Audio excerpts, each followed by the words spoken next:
ખેડા જિલ્લાના ભાજપ અને કોંગ્રેસ પ્રમુખ સાથે કેવી છે બંને પક્ષોની તૈયારી, એમના ઉમેદવારને જીતાડવાની કયા કયા મુદ્દા પર તેઓ ઉજવી રહ્યા છે મતદારોની વચ્ચે, જાણીએ તેમની પાસેથી। ગુજરાતની અંદર લોકસભાની ચૂંટણી આવી ગઈ છે અને હવે ચૂંટણીના પ્રચાર પણ શરૂ થઈ ગયા છે, ત્યારે એબીપી અસ્મિતાની વિશેષ રજૂઆત નેતાજી સાથે નાસ્તો। આજે અમે ખેડા જિલ્લાની અંદર છીએ, ત્યારે ખેડા જિલ્લાના ભારતીય જનતા પાર્ટીના પ્રમુખ અને ભારતીય રાષ્ટ્રીય કોંગ્રેસના પ્રમુખ બંને મારી સાથે છે। અમે નાસ્તો કરશું અને નાસ્તાની સાથે સાથે આ બેઠકની પણ વાત કરશું કે શું પરિસ્થિતિ છે। ચંદ્રશેખરજી જી, દેવુસિંહ ચૌહાણને રિપીટ કર્યા છે ભાજપે, બિલકુલ કેટલા ચાન્સીસ એના જીતવાના અને તમારી કેટલી તૈયારી એને રોકવાની? આદરણીય દેવુસિંહજીને ફરી પાર્ટીએ રિપીટ કર્યા છે। મને એવું લાગે છે કે ચાન્સીસ આ વખતે કોંગ્રેસ માટે વધારે છે અને પહેલું મોટું એનું કારણ છે કે ઇન્ડિવિજ્યુઅલ એન્ટી ઇન્કમ્બન્સી છે। બીજું જે સૌથી મોટા મુદ્દાઓ છે બેરોજગારીના, મોંઘવારીના છે અને એસ્પેશિયલી ખાસ કરીને જ્યારે ખેડા જિલ્લામાં મને એવું લાગે છે ડેવલપમેન્ટને થોડુંક બાજુ કરતાં પણ એવું મને કોઈ સિગ્નિફિકન્ટ કોઈ વસ્તુ દેખાતી નથી કે જેને રજૂઆત કરી શકાય।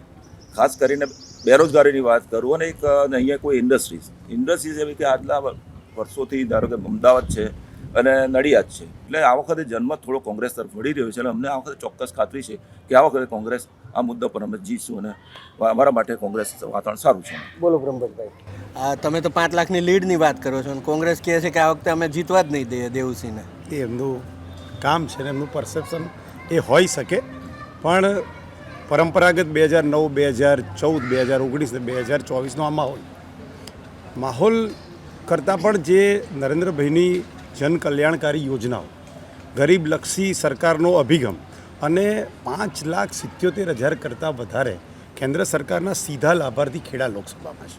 મુદ્રા લોન, સ્વનિધિ યોજના જેવી અનેક લોનોથી લોકોને રોજગાર મળ્યા છે। રોજગાર એટલે માત્ર નોકરી આપવી નહીં, એક સરકાર કેટલી નોકરી આપી શકે, પરંતુ આત્મનિર્ભર કરીને લોકોને રોજગારલક્ષી અને સ્વાવલંબી બનાવવાનો મહત્તમ પ્રયાસ અમારી પાર્ટીએ કર્યો। બેરોજગારીનો મુદ્દો છે અને એ છે જ, એને કેવી રીતે કાઉન્ટર કરશો? કેમ કે તમે જ કીધું કે અહીંથી અમદાવાદ જાય છે, અહીંથી વડોદરા જાય છે, તો એવી વ્યવસ્થા કેમ ના થાય કે ખેડાના યુવાનને ખેડામાં જ, નડિયાદના યુવાનને નડિયાદમાં નોકરી મળે, તો એને આટલા કિલોમીટર દૂર ન જવું પડે? લઘુ ઉદ્યોગ કેન્દ્રની ઓફિસમાં જે કારખાનાઓ અને જે ઇન્ડસ્ટ્રીનું રજિસ્ટ્રેશન થાય છે ને, એ જોશો ને તો છેલ્લા 10 વર્ષમાં તમને અનેક ઇન્ડસ્ટ્રીઓ ખેડા જિલ્લામાં આવેલી દેખાશે અને લોકોને રોજગાર મળી રહ્યો છે। અહીંથી બહારના યુપી અને બિહારના લોકો આવીને જો ખેડા જિલ્લામાં રોજગારી લેતા હોય તો અહીં જેને કામ કરવું છે ને રોજગારી મળે છે, પહેલી વાત।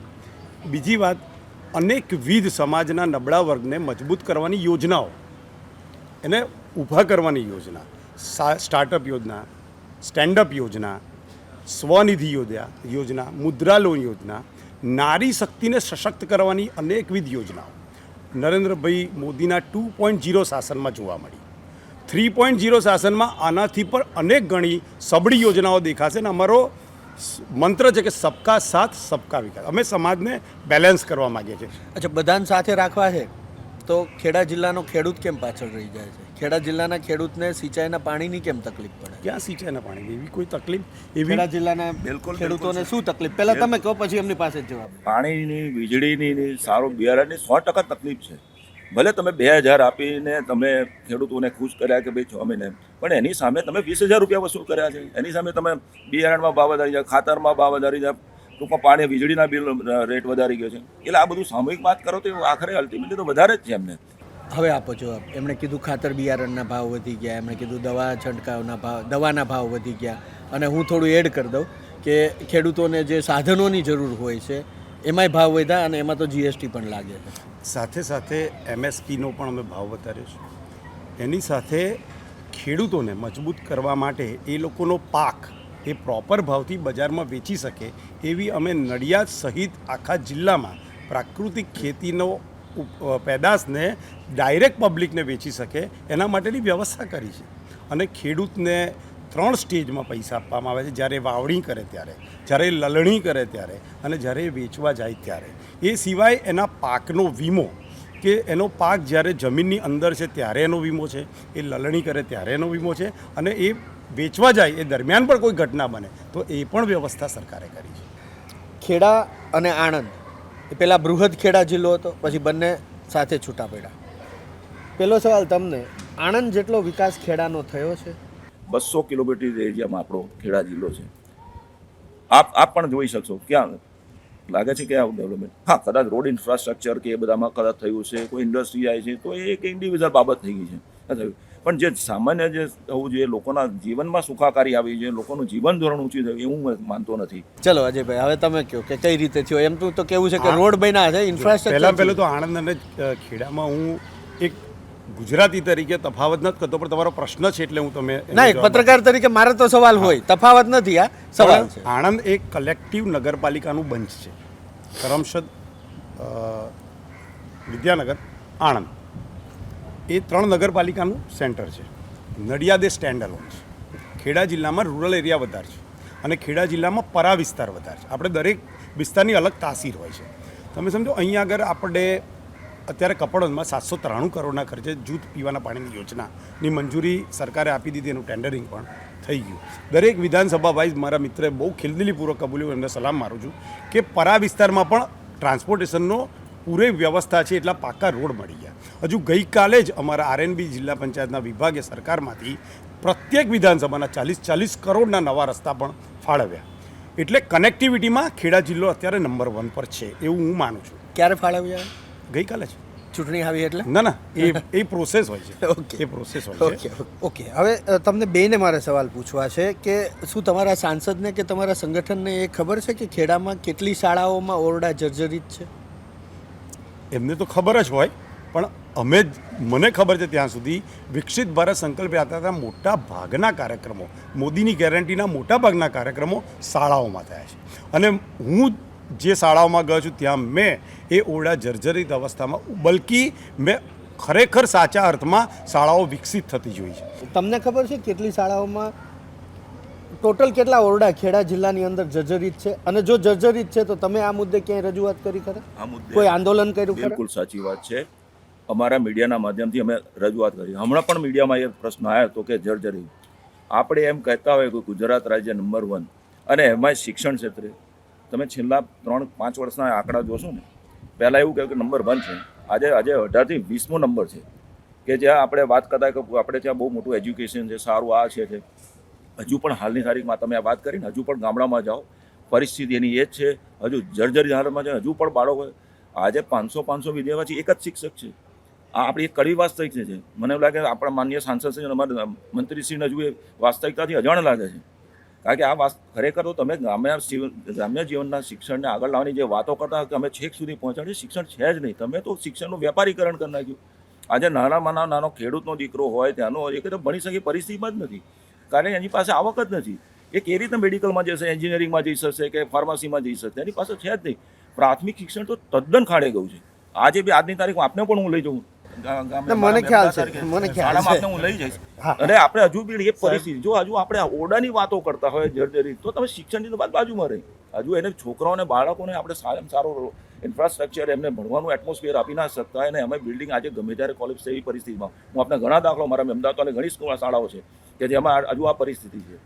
અને શિક્ષકોના ઘટ છે. તમે સૌથી વધારે એક્સપોઝર તો પ્રાઇવેટ સેક્ટર આપો. બોલો અજયભાઈ, તમે કહો છો વિકસિત ભારતમાં બધું કામ થયું, સાહેબ, લઈ જવા તૈયાર છે. હું તમારી સાથે આવવા તૈયાર છું ને અનેક સ્કૂલો હું તમને બતાવું કે જ્યાં સ્માર્ટ સ્કૂલ બની રહી છે. ત્યાં કમ્પ્યુટરની વ્યવસ્થા છે, ત્યાં સારા ઓરડા છે, શૌચાલયોની સારી વ્યવસ્થા છે, એમડીએમનું સારામાં સારું ભોજન અત્યારે મળી રહ્યું છે. ડ્રોપ આઉટ રેશિયો અત્યારે નિયરલી અબાઉટ ટુ 0 ને ટચ કરવાની તૈયારીમાં છે. તમે જુઓ, આ એક સામૂહિક પ્રયત્નથી થાય છે. તમે શાળામાં, આંગણવાડીમાં અને શાળામાં ભણતો બાળક જો અશક્ત હોય તો સરકાર તો કરે, પણ પાર્ટીના આગેવાનો પણ બાળકોને દત્તક લઈ અને એને સશક્ત કરવા માટે પ્રયત્ન કરે. શું અન્ય કોઈ રાજકીય પાર્ટીએ સરકાર સિવાય પણ આવી પહેલ કરી છે? ક્યારેય નહીં કરી. ખેડાની સિવિલ હોસ્પિટલ, ખેડાની એનું શું સ્ટેટસ છે? ખેડાની સિવિલ હોસ્પિટલ આણંદમાં નથી. સિવિલ હોસ્પિટલ ખેડામાં છે. પહેલો તમે કમ્પેરિઝન કરી એટલે કહું છું. એ સિવિલ હોસ્પિટલને અત્યારે આખા બિલ્ડિંગને રિનોવેટ કરીને અમદાવાદ જેવી બનાવવા માટેનો પ્રોજેક્ટ આ બજેટમાં લેવા માટે અમે આપી દીધો છે અને એની પર કામ ચાલુ છે. સિવિલ હોસ્પિટલ આરોગ્યની ખેડા જિલ્લાની અંદર શું પરિસ્થિતિ? એ તો આપ પણ ગયા છો કદાચ, મને એવું લાગે છે. આપે નિરીક્ષણ કર્યું છે. આજની તારીખે હું નથી માનતો this is not up to the mark. જેવું ત્યાં હેલ્થ લેવલ જોઈએ હજુ બી નથી. સારા ડૉક્ટર્સની ત્યાં કમી છે. અત્યારે આપણે ત્યાં એક પરસેપ્શન બની ગયું સિવિલ હોસ્પિટલ એટલે આપણે આજે સામાન્ય માણસે વિચાર કે આપણે ના જવાય આ જવાય એ હું એ પરિસ્થિતિ માનું કે તમે સારામાં સારું જો આપણે વિકાસ કરે તો હું માનું છું કે હેલ્થ કેર બાબતમાં તો આપણે આગળ વધવું જોઈએ. હા, મોટા અમદાવાદમાં જે બધા બની ગયા હબ બની ગયા છે આપણે એક્સેપ્ટ કરીએ છીએ કે અમદાવાદમાં, પણ જે ખાસ કરીને ખેડા જિલ્લાનો નડિયાદમાં આપણે પણ સિવિલ હોસ્પિટલમાં જાઓ તો ત્યાં પરિસ્થિતિ જો અત્યારે દર્દીઓને કેટલી હડમારી વેઠવા મળી. આરોગ્ય ક્ષેત્રની વાત કરી, મેં અનેક મોટા નેતાઓને સિવિલ હોસ્પિટલમાં સારવાર લેતા જોયા છે.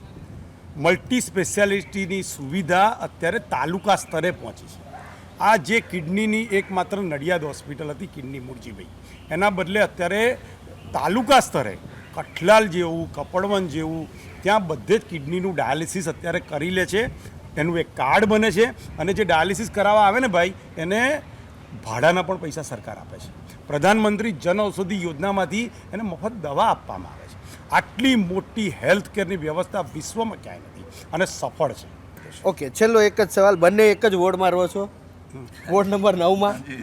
વોર્ડ નંબર 9નો વિકાસ તમે કહો ને તમે કહો. ચલો, એ મારા મિત્ર એમના મોઢે કહેતો મને વધારે ગમશે. હા ચલો તમે કહો. વિકાસની વાત Bharatiya Janata ward party number 9 નો વોર્ડ વિકાસ. નંબર 9ની જ વાત કરો. હવે વોર્ડ નંબર છે અમારા તો મિત્ર જ છે અને પોતે ત્યાં કાઉન્સિલર. ના, એટલે જ મેં પૂછ્યું ને કે આપણે દૂર દૂર નથી જવું, તમારા ઘરની વાત કરો. વાસ્તવિક છે, હું સ્વીકારી એમાં કંઈ એમનો વિસ્તાર છે, અમે પણ સાથે રહીએ છીએ એટલે હું એમના વિસ્તારમાં હું સહેજે કન્ડેમ નહીં કરું. એમને વાત સાચી છે. વિકાસ થયો છે. એમના વિકાસ વોર્ડનો થયો. ખર્યો છે થોડો. તો હવે તમારો જવાબ લેવાનો રહેતો જ નથી. એમણે જ કીધું. એમને છતાં તમે ખેલદી કહી લઈને હું સલામ મારું છું અને વ્યક્તિ તરીકે ખૂબ જ ઉમદા વ્યક્તિત્વ છે. એમણે મને વોર્ડના વિકાસમાં પણ સપોર્ટ કર્યો છે અને એમના નિયમિત મને સજેશન મળતા કે અજયભાઈ વોર્ડમાં આ કરવા જેવું છે, આ કરવા જોઈએ, ને હું એને એડ્રેસ પણ કરતો. કારણ કે હું બહુ સ્પષ્ટપણે માનું છું, અમારી પાર્ટીને અમારી મિત્રતા પણ એવું માને છે કે વિકાસ છે ને કોઈ પ્રોબ્લેમ છે ને કોઈ પક્ષનો નથી હોતો, પ્રજાનો હોય છે. અને જ્યારે આપણે સત્તા પર બેઠા છે તો એને આપણે સોલ્વ કરવો જ જોઈએ. અને અમે તો સાહેબ મારું તો આ ત્રીજી પેઢી, મારા દાદાજી મેમ્બર ઓફ પાર્લામેન્ટના પહેલી લોકસભાના, બીજેમાં એમના કઝિન હતા, મારા ફાધર પણ 3 ટર્મ MP રહ્યા. એટલે હજી ખેડા જાહેર થવાની બાકી છે. હું એમને શુભકામના આપું. મારા મિત્રને શુભકામના આપું. ઓકે. ખૂબ ખૂબ આભાર બંને પ્રમુખોનો ખૂબ ખૂબ આભાર. તો જે રીતે અહીંયા વિકાસ થયો છે એવી છેલ્લે વાત થઈ છે. આશા રાખીએ કે કોઈ પણ ચૂંટાય, ચાહે ભારતીય જનતા પાર્ટીના પ્રતિનિધિ ચૂંટાય કે ભારતીય રાષ્ટ્રીય કોંગ્રેસના પ્રતિનિધિ ચૂંટાય, અમને માત્ર રસ એટલો છે કે લોકોને જે મુશ્કેલી છે એ મુશ્કેલીમાંથી સરકાર તેમને દૂર લઈ આવે, એક સારું સ્વાસ્થ્યવર્ધક જીવન ગુજરાતના નાગરિકો, ખેડા જિલ્લાના નાગરિકો જીવે એવા પ્રયાસ હર કોઈ કરે. આપ જોતા રહો ABP અસ્મિતા, ગુજરાતની અસ્મિતા.